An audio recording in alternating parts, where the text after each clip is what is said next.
Ma'am Casey.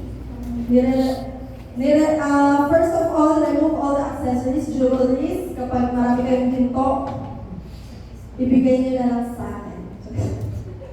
Then, after that, make sure na kapag hand wash na, hand hygiene. Perform hand hygiene, kunwari. Ako na rin pala yung trade observer. Sige, ako yung trade observer. Next is,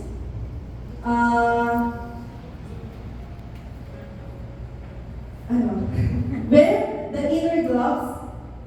Make sure na na-check po lahat ng PPE complete. Sige po, paano po ng checklist ng worksheet natin para yun po yung gagawin natin dito. Bago po ang lahat, i-check po natin kung kompleto, kung may damage ang mga paraphernalia natin, mga PPE, before magsuot si wearer. So, yan na po, nagsusot na po siya ng inner gloves. Thank you, ma'am. Next is put on hair cap and shoe cover. Meron po tayong worksheet later na ipapamigay. Hair cap. Pahingi po kami hair cap. Ayan, meron po kami hair cap. Sasarap na po siyang hair cap. Next is yung shoe cover. So, if ever hirap pong magsuot ng shoe cover na nakatayo, pwede po tayong gumamit ng upuan. Pwede po tayong upo.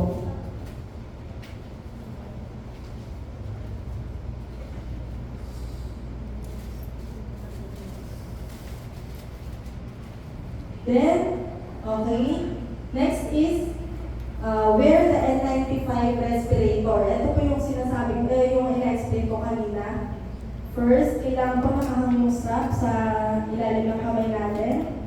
Then, position it sa face.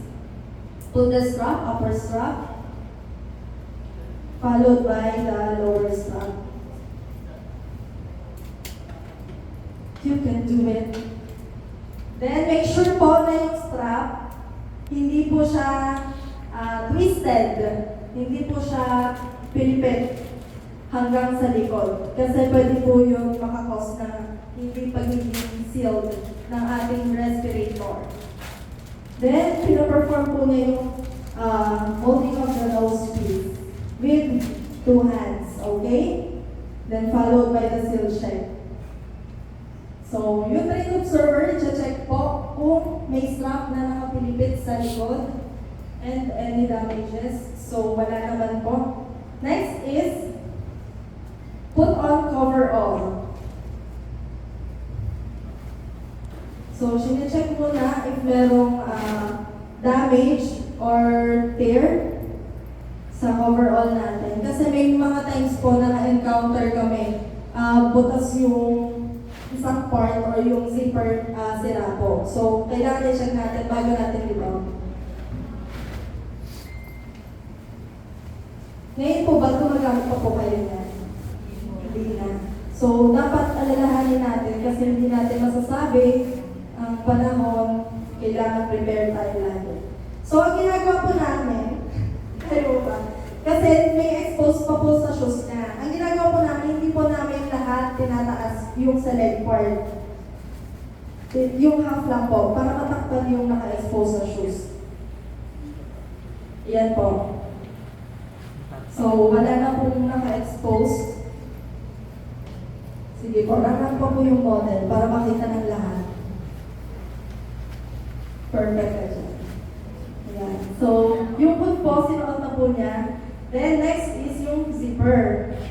Ayan. Make sure po na hanggang taas po nakazipa kasi kapag hindi po, bumababa po yung zipper. So, kailangan hanggang taas and make sure naka-sealed na with the tape yung overall natin. Okay? So, next.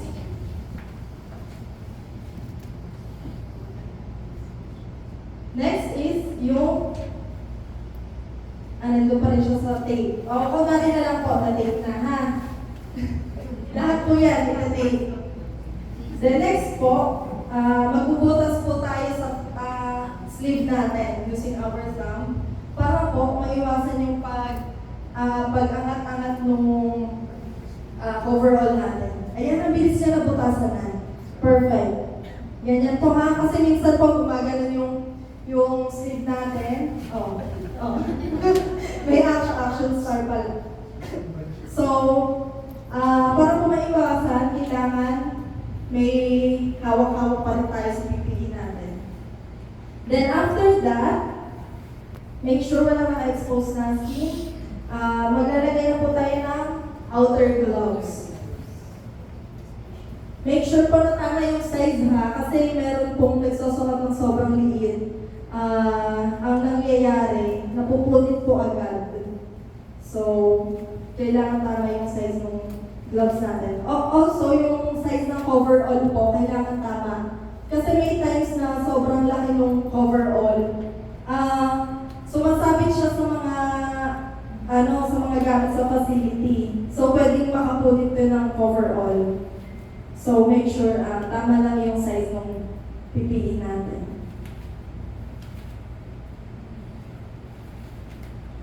Okay, ano na next? Sa tingin nyo? Yes, the face shield.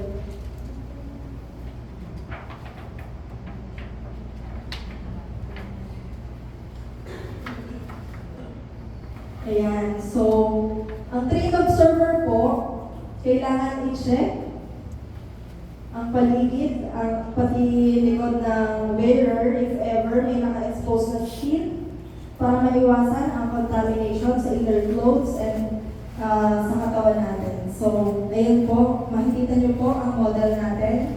Rumarapa. Cosplayer yun. Cosplayer PPE. Share ko lang pala, may nakita pala akong ginamit ng raincoat ang PPE. Parang kinatlang niya dito sa gitna, tapos ginawa niyang raincoat. Ikaw kung saan nang galing yun. Basta po yung PPE dapat disposable at hindi po siya nagagamit sa kung saan lang. Okay na po na nag-exploit donning ng PPE na.